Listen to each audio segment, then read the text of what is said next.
بسم اللہ الرحمن الرحیم۔ دیکھتی آنکھوں سنتے کانوں آپ سب دوستوں کو روہیل خان کا محبتوں بھرا سلام۔ میں ہوں روہیل خان اور آپ دیکھ رہے ہیں روہیل وائس چینل۔ قصہ ایک بادشاہ کا۔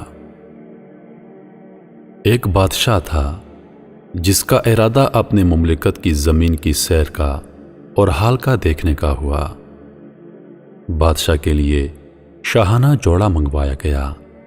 ایک جوڑا لایا گیا جو پسند نہ آیا، دوسرا منگوایا گیا وہ بھی پسند نہ آیا اور واپس کر دیا، تیسرا چوتھا۔ غرض بار بار کے بعد نہایت پسندیدہ جوڑا پہن کر سواری منگوائی گئی۔ ایک عمدہ گھوڑا لایا گیا، وہ پسند نہ آیا، اس کو واپس کر کے دوسرا، تیسرا، چوتھا منگوایا گیا۔ جب وہ بھی پسند نہ آیا تو سب گھوڑے سامنے لائے گئے۔ ان میں سے بادشاہ نے بہترین گھوڑا پسند کر کے اس پر سوار ہوا۔ شیطان مردود نے اس وقت اور بھی نخوت ناک میں پھونک دی۔ بادشاہ نہایت تکبر سے گھوڑے پر سوار ہوا۔ حشم و خدم، فوج، پیادے سب ساتھ چلے، مگر بڑائی اور تکبر سے بادشاہ ان کی طرف دیکھنا بھی گوارا نہ کرتا۔ راستے میں چلتے چلتے ایک فقیر پرانے کپڑوں میں ملا۔ اس نے بادشاہ کو سلام کیا۔ بادشاہ نے تکبر سے اس کے سلام کا جواب بھی نہ دیا۔ اس فقیر نے بادشاہ کے ایک گھوڑے کی لگام پکڑ لی۔ بادشاہ نے اس کو ڈانٹا، لگام چھوڑ، تیری اتنی جرأت کیسے ہوئی کہ تو نے میرے گھوڑے کی لگام پکڑ لی؟ اس نے کہا، اے بادشاہ، مجھے تجھ سے کام ہے۔ بادشاہ نے کہا، صبر کر، جب میں سواری سے اتروں گا تب کہہ لینا۔ اس نے کہا، نہیں، مجھے ابھی کہنا ہے۔ یہ کہہ کر اس فقیر نے زبردستی سے لگام چھین لی۔ بادشاہ نے کہا، بول، کیا بات ہے؟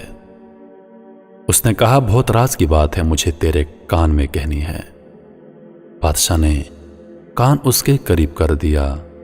اس نے بادشاہ کے کان میں کہا، میں ملک الموت ہوں، تیری جان لینی ہے۔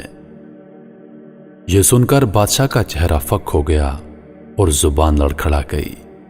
کہنے لگا، اچھا، مجھے اتنی مہلت دے دے کہ میں گھر جا کر اپنے سامان کا انتظام کر دوں، گھر والوں سے مل لوں، ان کو وصیت کر دوں۔ ملک الموت نے کہا، بالکل مہلت نہیں ہے، اب تو اپنے گھر کو اور سامان کو کبھی نہیں دیکھ سکے گا۔ یہ کہہ کر اس بادشاہ کی روح قبض کر لی اور وہ گھوڑے پر سے لکڑی کی طرح نیچے گر کر مر گیا۔ اس کے بعد وہ فرشتہ ملک الموت ایک نیک مسلمان کے پاس گیا۔ وہ نیک بندہ بھی کہیں سفر پر جا رہا تھا۔ ملک الموت نے اس کو جا کر سلام کیا۔ اس نے کہا، وعلیکم السلام۔ ملک الموت نے کہا، مجھے تیرے کان میں ایک بات کہنی ہے۔ اس نے کہا، جی بالکل کہیے۔ ملک الموت نے اس کے کان میں کہا، میں ملک الموت ہوں، آپ کی روح قبض کرنے آیا ہوں۔ اس آدمی نے کہا، بہت اچھا کیا آئے ہو، بڑا مبارک ہے ایسے شخص کا آنا جس کا فراق بہت طویل ہو گیا تھا۔ مجھ سے تو جتنے آدمی دور ہیں ان میں کسی سے بھی ملاقات کا اتنا اشتیاق نہ تھا جتنا آپ کی ملاقات کا تھا۔ فرشتے نے کہا، تم جس کام کے لیے گھر سے نکلے ہو اس کو جلدی پورا کر لو۔ اس آدمی نے کہا، مجھے اللہ تعالیٰ سے ملنے سے زیادہ محبوب کوئی کام نہیں۔ فرشتے نے کہا، تم جس حالت پر مرنا اپنے لیے پسند کرتے ہو میں اسی حالت میں آپ کی روح قبض کروں گا۔ اس آدمی نے کہا، کیا تمہیں اس بات کا اختیار ہے؟ فرشتے نے کہا، اے شخص، مجھے یہی حکم دیا گیا ہے کہ تمہاری خوشی کو دیکھوں۔ اس آدمی نے کہا، اچھا، تو مجھے وضو کر کے نماز پڑھنے دو، اور جب میں سجدے میں جاؤں تو میری روح قبض کر لینا۔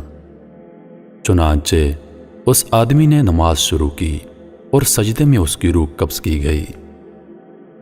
میرے محترم عزیز دوستو، کہتے ہیں کہ جب کسی گناہگار، کسی ظالم، کسی بدبخت کی روح قبض کی جاتی ہے تو ایسے کی جاتی ہے کہ جیسے کسی کانٹے دار پودے پر ریشم کا کپڑا ڈالا جائے اور اس کو کھینچا جائے تو وہ تار تار ہو جاتا ہے، اور جب کسی نیک انسان کی روح قبض کی جاتی ہے تو ایسے کی جاتی ہے کہ مکھن میں اگر کوئی بال ہو اور اس بال کو نرمی کے ساتھ نکالا جائے۔ اللہ پاک ہم سب کو سمجھنے اور نیک اعمال کرنے کی توفیق عطا فرمائے، آمین یا رب العالمین۔ میرے عزیز دوستو، اگر آپ لوگوں کو ہماری ویڈیوز پسند ہیں تو ہمارے چینل کو ضرور سبسکرائب کریں اور ساتھ میں موجود گھنٹی کے بٹن کو ضرور دبائیں تاکہ ہماری ہر نئی آنے والی ویڈیو سب سے پہلے آپ تک پہنچے۔ مجھے دیجیے اجازت، زندگی رہی تو اگلی بار ایک اور ویڈیو لے کر آپ کی خدمت میں حاضر ہوں گا۔ تب تک کے لیے خدا حافظ۔ اللہ پاک آپ سب کا حافظ و نگہبان۔